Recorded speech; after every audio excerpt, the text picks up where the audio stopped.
As fireworks lit up the sky to welcome 2025, a horrifying scene unfolded on New Orleans' iconic Bourbon Street. Just after midnight on January 1st, a white pickup truck plowed into a crowd of revelers celebrating the new year. The attack took place in the heart of the French Quarter, a vibrant area known for its nightlife and festive atmosphere.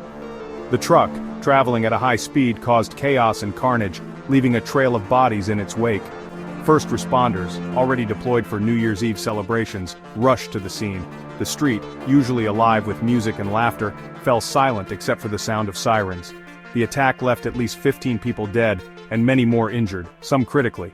The injured were transported to nearby hospitals, overwhelmed by the sudden influx of trauma patients. The driver of the truck is believed to have died in the attack. Authorities are working to confirm his identity and determine a motive for the horrific act.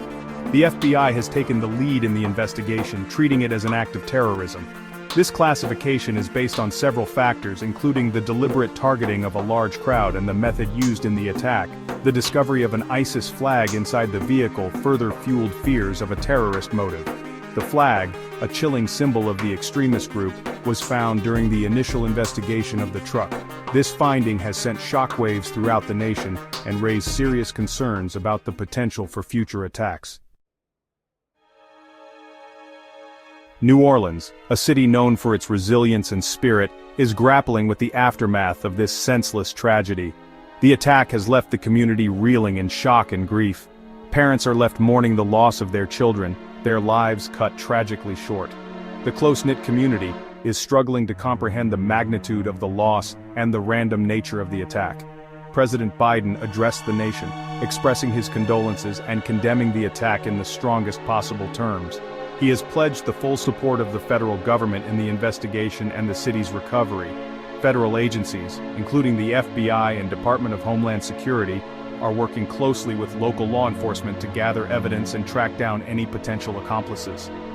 The Sugar Bowl, a major college football game scheduled to take place in New Orleans just days after the attack, was delayed as a mark of respect for the victims. The decision reflects the somber mood that has settled over the city. The usually joyous atmosphere surrounding the game has been replaced by a sense of collective grief and anxiety. This attack bears a chilling resemblance to other vehicle ramming attacks that have occurred around the world in recent years. The use of a vehicle as a weapon of terror has become a terrifyingly common tactic employed by extremist groups.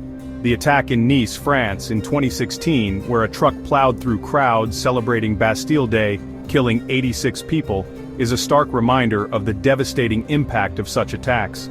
The incident in New Orleans has reignited the debate about security measures in public spaces. Authorities face the daunting task of balancing the need for security with the importance of preserving the open and vibrant character of cities. The attack has prompted calls for increased security measures, including the use of bollards and other barriers to protect pedestrian areas. As investigators work tirelessly to piece together the events leading up to the attack, the people of New Orleans are left to cope with the trauma and loss. Witness accounts paint a horrifying picture of the chaos and panic that erupted as the truck careened down the street. Video footage captured on cell phones shows the truck speeding towards unsuspecting victims, the horrifying moment of impact, and the chaotic aftermath. The community has come together to support the victims and their families. Vigils have been held, and funds have been established to help those affected by the tragedy. The resilience of the human spirit is evident in the face of this horrific act, as people offer comfort and support to one another. However, the road to recovery will be long and arduous, marked by grief, anger, and a lingering sense of vulnerability.